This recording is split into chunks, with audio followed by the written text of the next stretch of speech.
Hello दोस्तों, यह कहानी दो ऐसी औरतों की है जो कि एक अंधविश्वासी समाज के अंदर खुद को खोजने के लिए एक दूसरे से प्यार कर बैठती हैं और उनके इस रिश्ते को कैसे हीन भावना से देखा जाता है और इस समाज के दायरे में उन्हें क्या क्या सहना पड़ता है, जानेंगे इस वीडियो के अंदर। मूवी के शुरुआती में हम आस्था नाम की एक औरत को देखते हैं जो कि शादी के बाद अपने पति और परिवार के साथ रहती है। कुछ सालों में आस्था का एक बेटा और एक बेटी हो जाती है। आस्था अपने घर के अलावा एक कॉलेज में टीचर के रूप में पढ़ाया करती थी, लेकिन वह अपनी मैरिड लाइफ से कुछ ज्यादा खुश नहीं होती है क्योंकि उसे बहू का रोल निभाते हुए काफी साल निकल जाते हैं, लेकिन उसकी फीलिंग्स और ड्रीम की केयर किसी को भी नहीं होती है। उसके बाद हम आस्था के कॉलेज में एजाज और पिपलिका को देखते हैं जो कि एक दूसरे से प्यार किया करते हैं और अब वे एक साथ लिविंग में रह रहे होते हैं। वहीं हम देखते हैं कि शहर में धर्म के नाम पर काफी दंगे हो रहे होते हैं, जिसके कारण लोगों को घर से बाहर निकलने में काफी डर लग रहा होता है। फिर अगले दिन हम देखते हैं कि आस्था अपने कॉलेज में जाती है जहाँ वह एजाज को देखती है जो कि कॉलेज स्टूडेंट्स को एक ड्रामा कॉम्पिटिशन में हेल्प करने के लिए आया होता है। एजाज एक ओपन माइंड लड़का होता है जो कि समाज में प्यार के प्रति अंधविश्वास और घिनौनी सोच के लिए स्टूडेंट्स को जागृत करता है, जिस पर आस्था उसकी इस बातों को लेकर काफी अट्रैक्ट होती है और वह धीरे धीरे एजान को भी पसंद करने लगती है। उसके बाद हम देखते हैं कि वह आस्था को घर के लिए ड्रॉप करता है, लेकिन रास्ते में कुछ हिंदू लोग उनके ऑटो को रोक लेते हैं, जिस पर वे एजान से उसका नाम पूछते हैं, लेकिन एजान एक मुस्लिम होता है, जिस पर आस्था उन लोगों के सामने उसे अपना पति बताकर बचा लेती है। उसके बाद एजान घर जाता है, तब पिपलिका को इस बारे में पता लगता है और वे दोनों एक साथ इंटीमेट होते हैं। दूसरी तरफ आस्था की फैमिली को इस बात का पता लगने पर वे उसे खूब डांटते हैं। फिर हम आस्था को और उसके पति को देखते हैं जो भी एक दूसरे के साथ इंटीमेट होते हैं, लेकिन आस्था हेमंत से बिल्कुल भी खुश नहीं थी, केवल वह उसके साथ एक पति होने का रोल प्ले कर रही होती है। धीरे धीरे आस्था एजान के काफी करीब आ जाती है। उसके बाद हम देखते हैं कि जो शहर के अंदर दंगे चल रहे होते हैं जिनके कारण लोगों में काफी आक्रोश फैल जाता है और वे लोग एक दूसरे की जान के पीछे पड़ जाते हैं, जिस पर पिपलिका एजान को कॉलेज में जाने से मना करती है। लेकिन आज एजान के नाटक का शो होने वाला था, जिसके कारण वह वहां जाने को कहता है, लेकिन पिपलिका उसे इस बात से मना करती है। ठीक ऐसा ही आस्था के घर पे हो रहा होता है, लेकिन वे दोनों कॉलेज पहुंच जाते हैं जहां पिपलिका भी उस शो को देखने के लिए आती है। नाटक के कारण आस्था काफी इमोशनल हो जाती है और वह एजान को प्रपोज करने के लिए जाती है, लेकिन एजान उसे बताता है कि वह पिपलिका से बहुत प्यार करता है। फिर हम देखते हैं कि हेमंत आस्था को लेने आता है और एजान के मना करने के बाद वह हेमंत के साथ चली जाती है। और जब पिपलिका को एजान और आस्था के बारे में पता लगता है तब वह एजान पर गुस्सा करती है क्योंकि एजान ने आस्था की लाइफ में आकर उसे डिस्टर्ब कर दिया है और वह उसे छोड़कर चली जाती है। फिर जब एजान घर के लिए जा रहा होता है तब उसकी कार ब्लास्ट हो जाती है, जो कि दंगों के कारण उन लोगों ने उनकी कार में बॉम्ब लगाया होता है और एजान की मौत हो जाती है। उसके बाद हम 2 महीने बाद आस्था के घर पे देखते हैं जहाँ आस्था और हेमंत की एनिवर्सरी पार्टी चल रही होती है, लेकिन आस्था अभी तक एजान को भुला नहीं पाती है। उसके बाद हेमंत की भतीजी जिसका नाम टिप्सी होता है जो कि एक मुस्लिम लड़के से प्यार करती है, वह उसे शादी करना चाहती है, लेकिन हेमंत और उसकी फैमिली इस बात से नहीं मानते हैं, लेकिन आस्था उसे इस लड़के से प्यार करने के कारण उसे सपोर्ट करती है। फिर हम पिपलिका को देखते हैं जो कि एजान की मौत के बाद काफी ड्रिंक करने लगती है। अगले दिन उदत सर नाम का एक लड़का उसके पास आता है जो कि टिम्सी से प्यार किया करता था और अब वे दोनों शादी करना चाहते थे, लेकिन उनकी फैमिली इस बात से एग्री नहीं होती है, जिस पर पिपलिका उन दोनों की शादी कराती है। जब हेमंत और उसकी फैमिली को टिम्सी की शादी के बारे में पता लगता है तो वह टिम्सी को वहाँ से ले जाने के लिए आता है, लेकिन टिम्सी उनके साथ जाने से मना कर देती है। अगले दिन आस्था एक पेंटिंग शॉप पर जाती है जहाँ वह पिपलिका को वहाँ पर देखती है जो कि पिपलिका की पेंटिंग्स होती हैं। फिर वह पिपलिका को एजान के बारे में बताती है जो कि एजान के पास आने के बाद उसने खुद को करीब से जाना था और उसे वास्तव में प्यार के बारे में पता चला था। यह बात बताकर आस्था पिपलिका एक दूसरे को हक करती है। फिर हम देखते हैं कि आस्था और पिपलिका दोनों दोस्त बन जाते हैं और टिम्सी और उदत सर के परिवार वाले भी उन्हें एक्सेप्ट कर लेते हैं। धीरे धीरे एजान की तरह आस्था पिपलिका से अट्रैक्ट होने लगी थी क्योंकि वह भी उसे खुद को जानने और समझने की बातें बताती है। फिर हम देखते हैं कि टिम्सी की माँ वहाँ आ जाती है जो कि टिम्सी की शादी से काफी नाराज होती है। अगले दिन आस्था पिपलिका से मिलने जाती है जहाँ पिपलिका एजान को याद कर रही होती है, तब आस्था उसे हक करती है और वे दोनों एक दूसरे को किस करते हैं। तभी हेमंत वहाँ आ जाता है जो कि आस्था को ड्रॉप करने के लिए आया होता है। फिर हम देखते हैं कि आस्था को पिपलिका के साथ किस करने पर उसे काफी गिल्टी महसूस होता है क्योंकि उसने ऐसा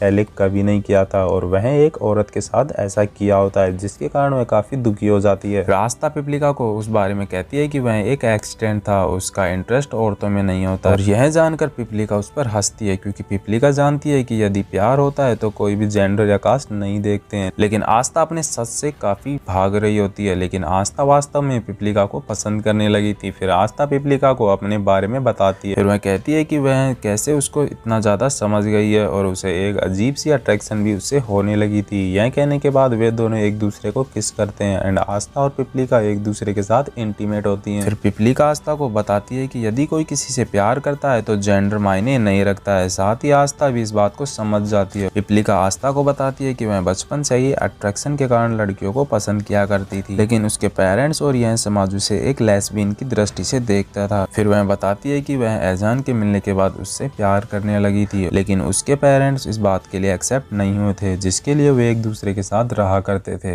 लेकिन आस्था हेमंत को झूठ बोलती है कि वह अपनी माँ के घर गई है। फिर हम देखते हैं कि हेमंत को आस्था पर शक हो जाता है, लेकिन वह ऐसे रिएक्ट करता है जैसे उसे कुछ भी मालूम नहीं है। फिर एक दिन आस्था को वह बाहर ले जाता है, तब उसे बताता है कि उसे उनके सच के बारे में पता लग गया है, लेकिन आस्था इस बात पर ध्यान नहीं देती है। उसके बाद पिपलिका आस्था को अपने साथ पेरिस जाने को कहती है, क्योंकि अब वे एक दूसरे से प्यार करने लगी थी और पिपलिका उसे इस अंधविश्वासी और अशिक्षित समाज से बाहर जाकर अपनी लाइफ को फ्रीली एक्सप्लोर करने को बोलती। लेकिन आस्था उसे कहती है कि इस समाज के रिश्तों से वह कैसे यहाँ से जा सकती है। लेकिन फिर हम देखते हैं कि कहीं ना कहीं आस्था भी ऐसा ही करना चाहती है। फिर रात को हम हेमंत और आस्था को इस बात पर काफी आर्ग्यू करते हुए देखते हैं, लेकिन हेमंत आस्था को एक निर्बल असहाय औरत महसूस करा देता है और वह उसे इस समाज के दायरे में रहने को कहता है। लेकिन आखिर में आस्था समझ जाती है कि यदि उसे अपनी लाइफ को खुलकर और आजादी से जीना है तो इस समाज के दायरे से बाहर निकलना होगा, और वह पिपलिका के साथ जाने के लिए तैयार हो जाती है। एंड मूवी का यही एंड हो जाता है। दोस्तों, अगर आपको वीडियो में कुछ भी सीखने को मिला हो तो चैनल को सब्सक्राइब कर कमेंट जरूर करें। मिलते हैं एक और नई अनोखी कहानी के साथ।